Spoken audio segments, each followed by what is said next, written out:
MPC 3 Beta 2? What it do?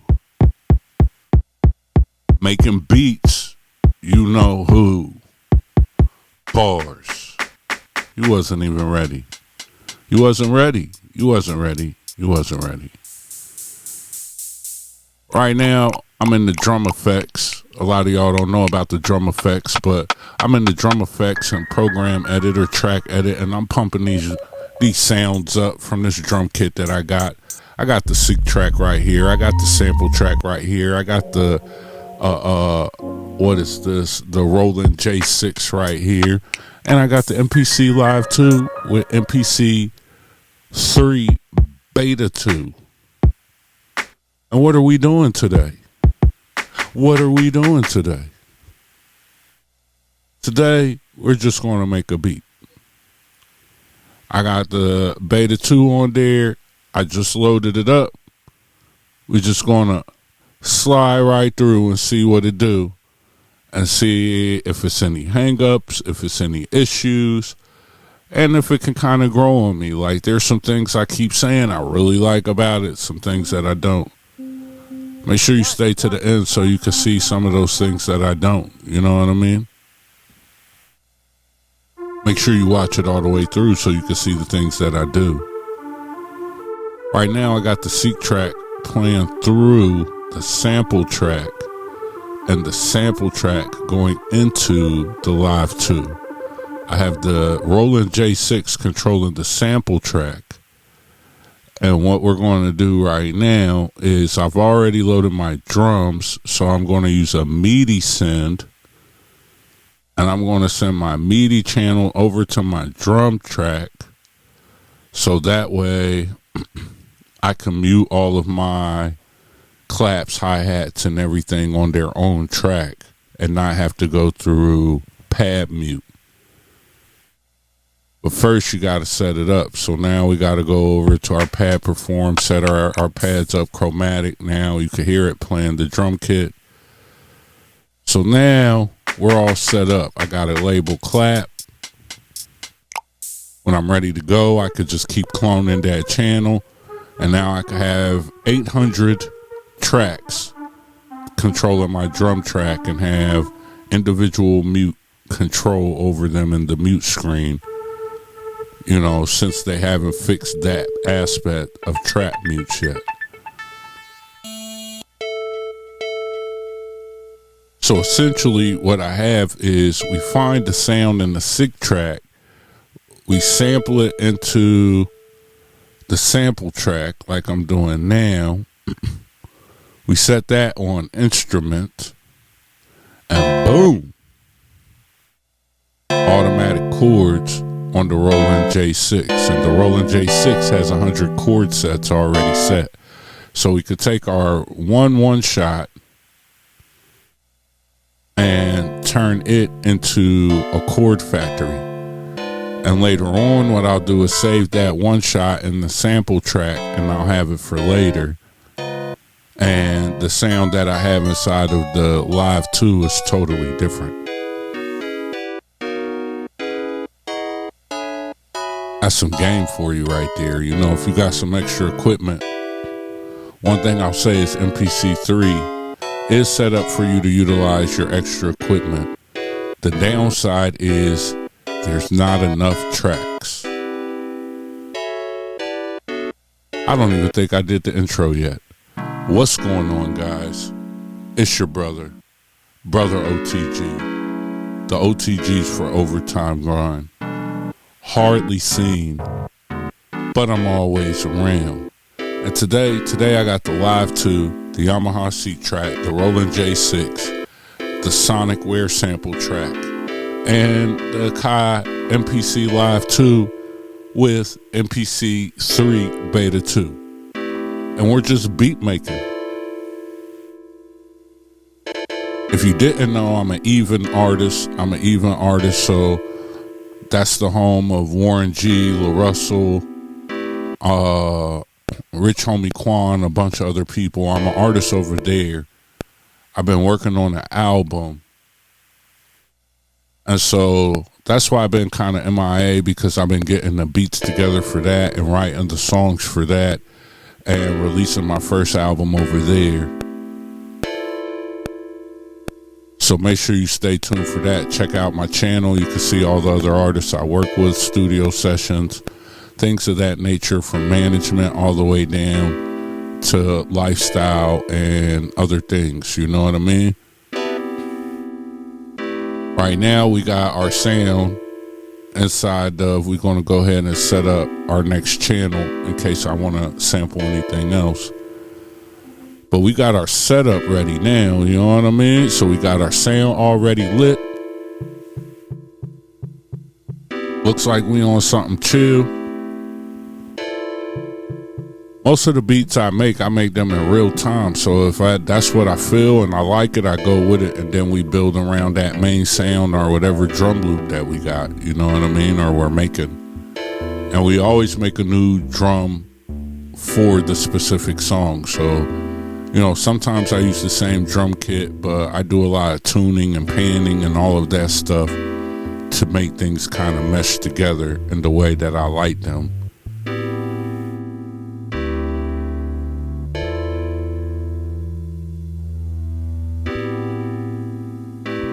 Right now I'm looking for a bass.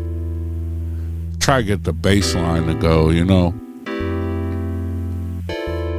I like to have two bass lines sometimes, so one of my basses I like to have kind of in the back, just kind of doing what it does, providing a drive.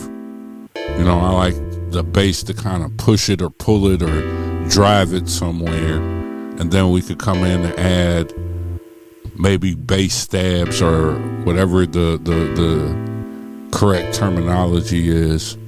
You know, we could come in and add some spice to it and make it move. And so I kind of think about that all the time when I'm producing.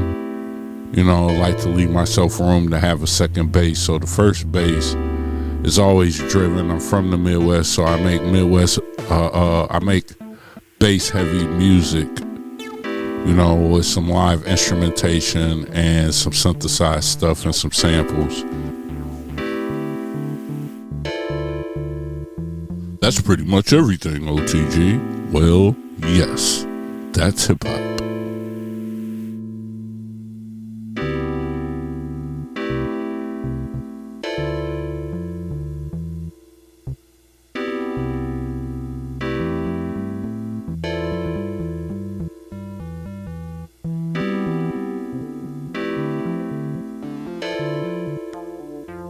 What I'm doing now is searching through basses.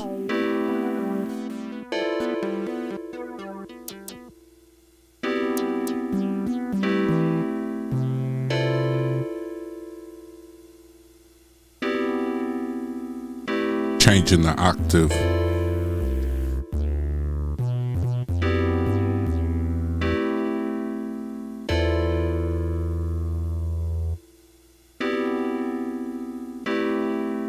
Every time you see that light blink on the right, that means the octave is changing.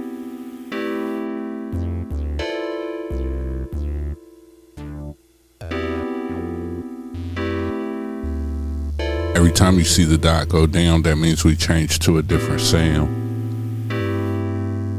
Got a pesky little fly in here. Think he trying to collaborate for my video. He better get up out of here. Uh-oh, I think we got something. I think we lit. Let's go ahead and get that in there.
it's always important to get your housekeeping right.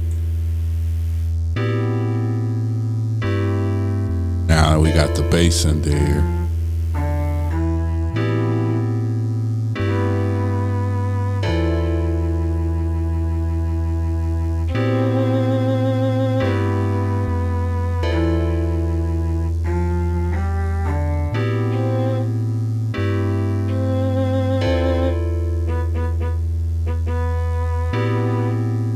Right here we can add some reverb or some distortion.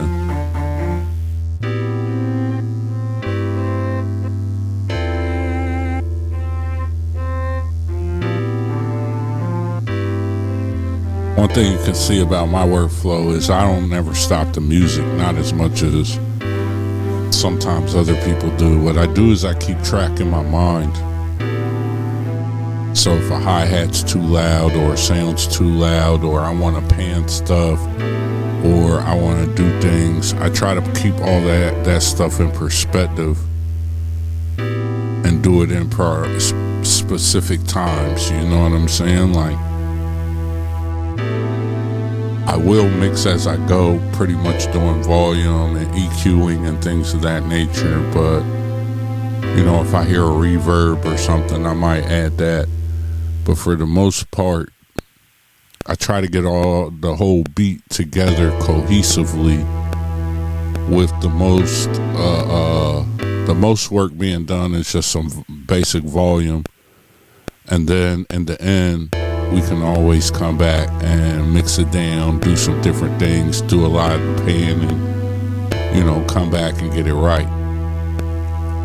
I feel like once I get the idea and my mind starts going, that it's super important for me to catch those ideas, because we can always mute them out or take them out. But if you forget them because you're in the weeds going left trying to get some other stuff done, you know, you can't ever get it back. So got our strings in there, they're pretty loud.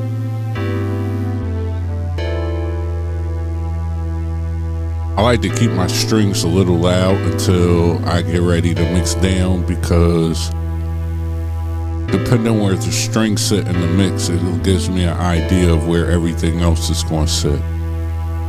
And the more I let them play over time, what'll happen is it gives me time to kind of decide where I want them to be, because the crazy thing about the strings right now, I'm adding the EQ, you know, like to touch it in the highest some pause. But the thing about the strings is wherever you set them in the mix, they provide a different feel. You know, if you play long notes, they're sad. If you play short notes, it could be a mixture of things.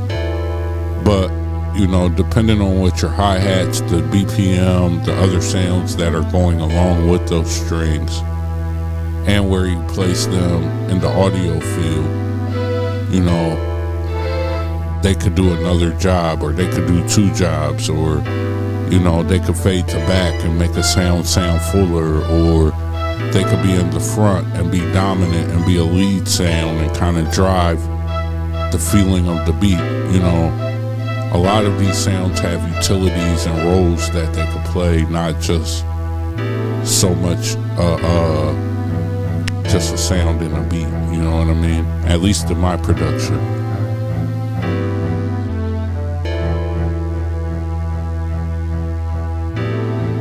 So I like doing this. I like having opposing things going. So, you know, we'll have some long string parts playing, and then I might have some short parts that come in, and then we try to mesh them together, because essentially what we're trying to do is build up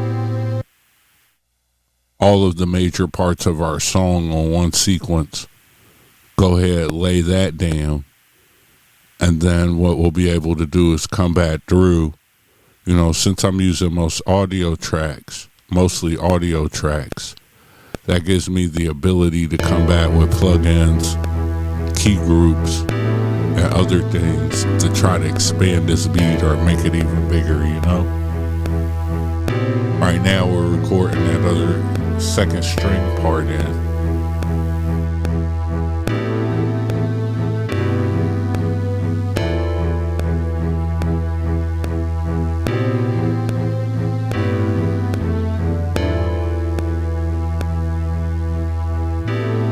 Personally, I generally like my wave file to be bigger. So I normally like to have my volume a little hotter. But again, we in the flow. So right now what I see is when my record in that my volume isn't fat, meaning that at 0 it's not a fat line there, it's skinny, so it's dead saying we don't have any 60 hertz hum or anything of that nature invading the space. So because of that, I can crank the volume up some on these one shots, and there's no mic noise or nothing else in the background to get in the way.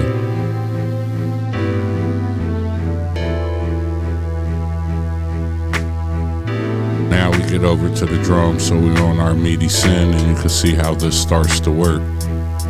The cool thing is when you duplicate it out, because I built it early, that's why I did it, it'll place the drums and the tracks after it. So I have the clap on track 3. When I duplicate this, it's going to put it on 4, so on and so forth. So now my drums are still on the bottom pads, and most of my sounds are on the top pads when I get to the mute screen. Make sure you check it, stay till the end, you can check that out. Make sure you check out the masterclass, which is over 4 hours of just videos of me making beats. You know, over time, if you're watching the screen and look at what my hands are doing, you'll get an understanding of how to make beats in real time and what workflows to apply in real time. That's my one too, you know? There's enough guys out here giving you step-by-steps.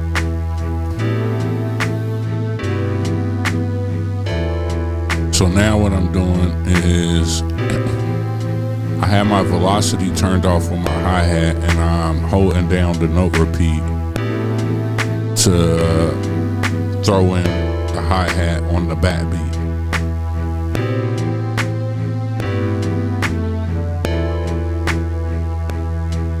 And I probably could latch it, but I like holding it sometimes.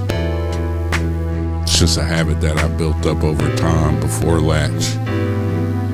I don't even remember if latch always existed. It might have, but that's the way that I've always done it.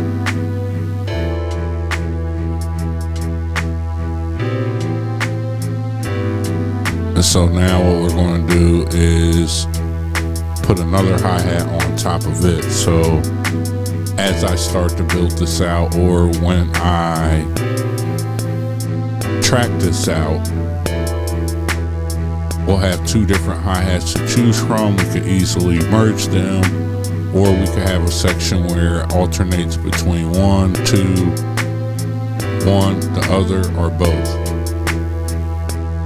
You get what I mean? And so another utility in filling up the beat, and also providing movement, also providing swing to the beat.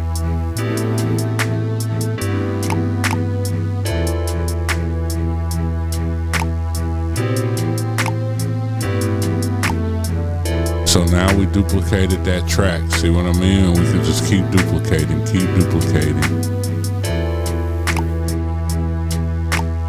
And so now we're going to add this percussion clap, or a percussion hit.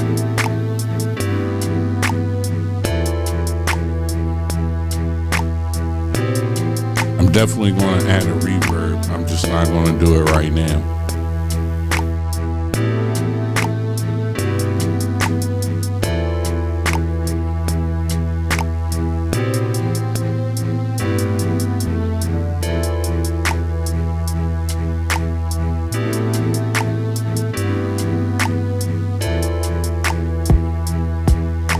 Duplicated, now we got the kick. And we're going to use the note repeat to help play the kick. Help give us a good swing. I like my kick to provide the swing, and then the hi-hats to be straight, or a couple to provide the shuffle. But that's how I am. Some beats I like to push my hi-hats, but most of the time, really with me, it's about the kick, the bass, and the feeling. You know what I mean? And to me, the kick is what gives that feel. And I understand. Been around a long time, I get it. Not saying if you move the hi-hat you're wrong. I'm just saying that's not something I always do.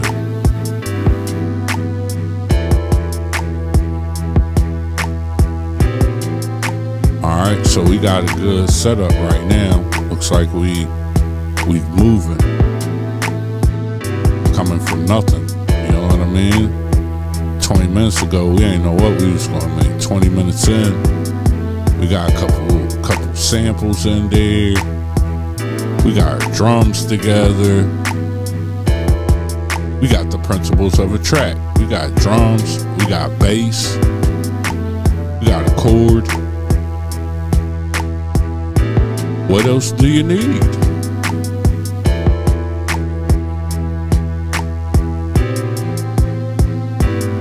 We got strings to identify pre-chorus and chorus.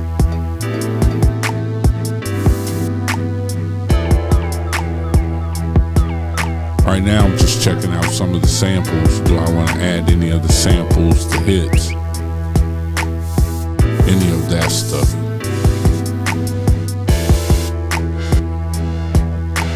And I'm cheating because on my main screen I have it set to merge my audio input.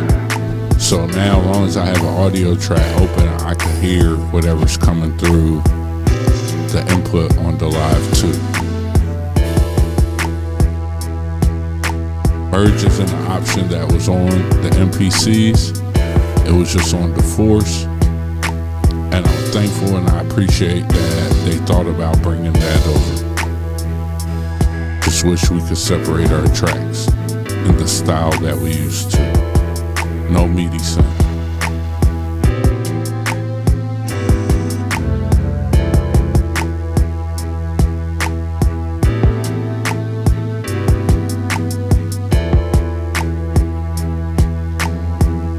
Still looking for a couple sounds.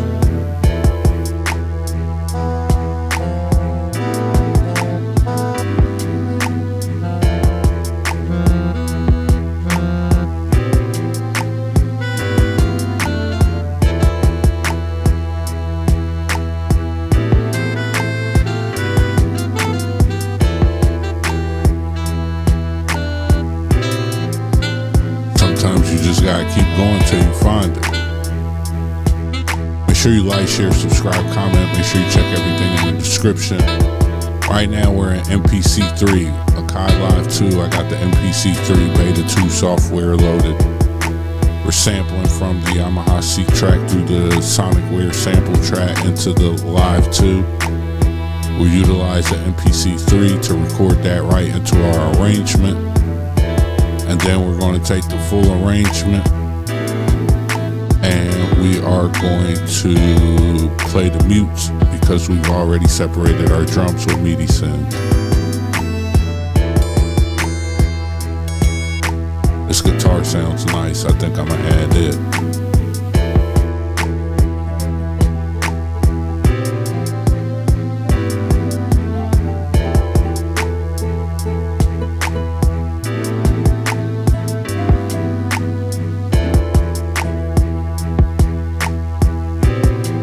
That part plays a part. Like sometimes you have sounds that are tucked so far back that you don't know what they're doing until they're doing it.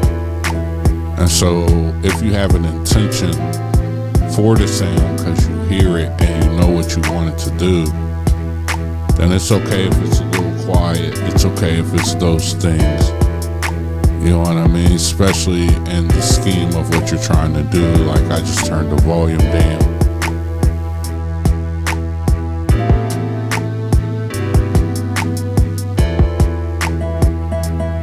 You just turn the volume up in the Live 2.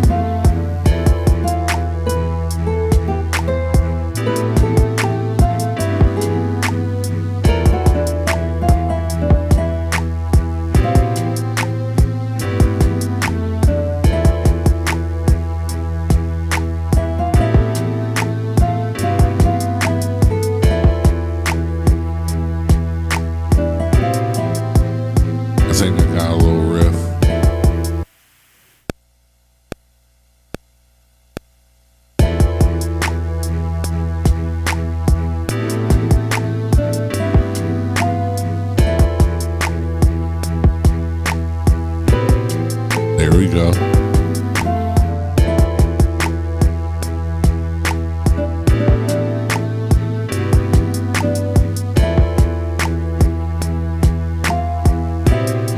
Record that right in. You see that blue box? Now, there goes our sound. And we got our guitar in the game. People sleep on the MPC and its plugins, but these are the same plugins from Pro Tools.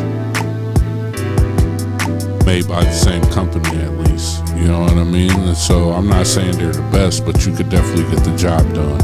And with a little creativity, they gave you enough to build anything that you're missing with a good audio chain. Right now, I want to cut that piece out of guitar because I messed up right there. So what I did was take the pencil and slice out the part where I messed up. And then what we have is some humanity in our music, because we also have in a weird space where those strings stop.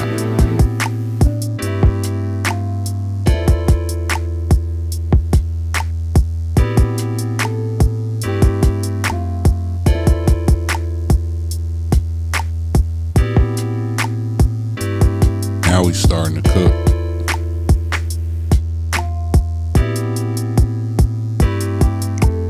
Let's go ahead over here. Track edit, go through, add some reverb.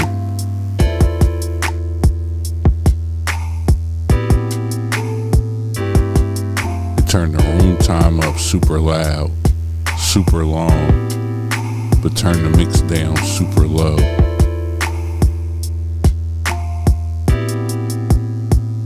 So the reverb sounds a little distant.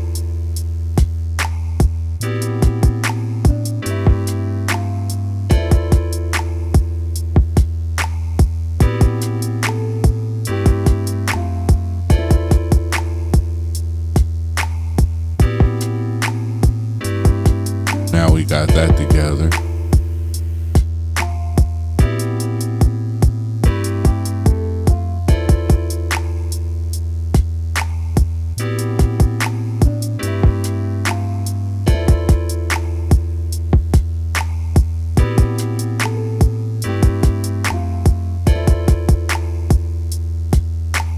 Mix these up and get a good sound out of them.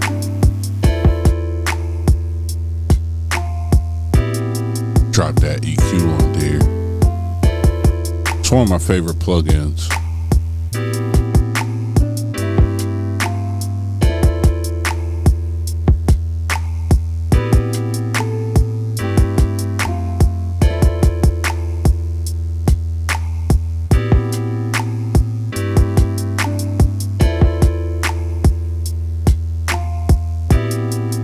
You can see we running straight through. And so here's my thing, man. Like, I really like MPC 3. I think they did some stuff. See, so now you can see I can hit all my mutes. But there's still some things that I'm gonna be sick if it's not there anymore. I can't lie. So even if they fix it, I mean, even if they don't fix it, we gotta say good riddance. They try to give us some workaround. Whatever the case may be, I'm definitely going to miss being able to track out from one drum program, make multiple tracks from one drum program without having to duplicate it multiple times or do MIDI sends. I'm definitely going to miss being able to send my audio to clips or something of that nature, because there is no more clips mode. I'm not a big fan of the automation change, but you know, the MIDI synth makes it a lot easier and helps the flow keep going. I don't like when I'm in the flow and I gotta stop to try to do something or figure something out, or I'm getting hung up on something. Like, nah, I ain't trying to do all that.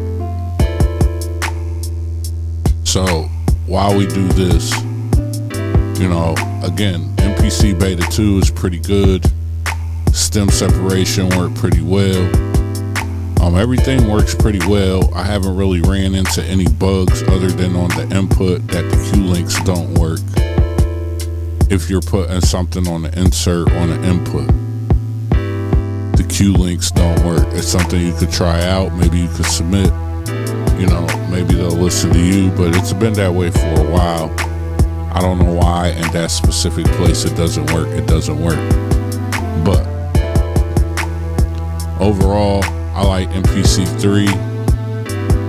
The arrangement window is kind of cool, but I do appreciate 2.15.1, and I wish some of these features they would implement in 2.15.1, and then if they abandon it and never go back, that would be cool. And my main feature I would like to see them add in the update is being able to record into your arrangement in real time.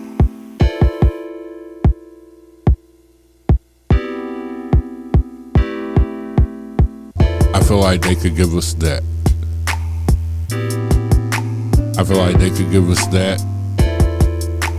Because people go and buy whatever they drop new anyway. So for some of us, help us make that classic 2.15 workflow go down in history, like the MPC 60 workflows and other traditional workflows that people are still using today, especially if you're going to kill it. If you're going to kill it off in the future, then at least think about and give us one last hurrah for the past and go ahead and implement that. I'm cool with nothing else.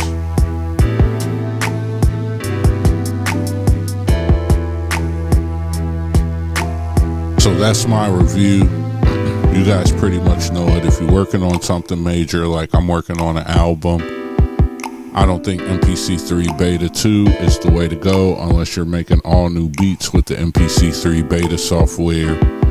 The changes that they made slimmed down the amount of audio you can use, and it added a bunch of unnecessary steps to the workflow to get it over there where, you got to be a little cognizant of those things. Maybe it won't work that way in the end, but right now this is how it works. If you have one MPC and you do lots of sampling and a lot of different other things, think twice about it. There's some small bugs, but you can see this video's 33 minutes straight through, no edits. And you can see easily, you know what I mean? It took the session. It recorded the audio. It moved at the speed that I moved at. It wasn't no time sitting back waiting, looking at the clock, milliseconds, watching for it to happen.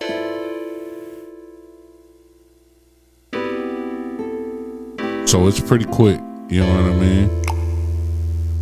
Right now we try and get over to the arrangement window to mess with the automation. This is what I don't like right here, you know what I mean? You gotta go to all these different places and correct the automation. Turn it on here, then turn it off there, draw it in with a pencil. That's the one thing I don't like about the new arrangement window. It's the tediousness of the work when you're trying to get to it. Like some stuff is super tedious tasks now that used to be simple.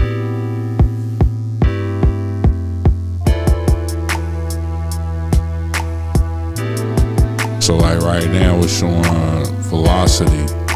What we needed to show is track name, see? And so that's what our mute system looks like. But I'm gonna save this for another video. Make sure you like, share, subscribe, comment. Let me know what you like about MPC 3. You can see there's no bugs. If you got questions about the workflow, hit me up. If you're looking for coaching, hit me up. You can do that at 365OTG at gmail.com, or DM me on Twitter, or hit me on Threads. You can message me on Instagram. But again, like I said, I do a bunch of management and other things, so I might be late responding on the gram. Let me know how you feel, man. you could definitely get the job done. That's all I'm trying to say. You know, it provides a different set of limitations. It adds some different steps to the workflow for old MPC users. And the best thing about it is you have a choice. So you could choose not to upgrade anymore because everything's going to go to 3.4. They might do some maintenance releases. But you could decide to stay where you at and live life happily ever after with the old school method. Or you can get MPC 3. For some of you guys, it's just going to be keeping up with the Joneses. For other people, they just got to have the latest and greatest in their mind. But the value is there. That's what I'm going to say. There is some value there.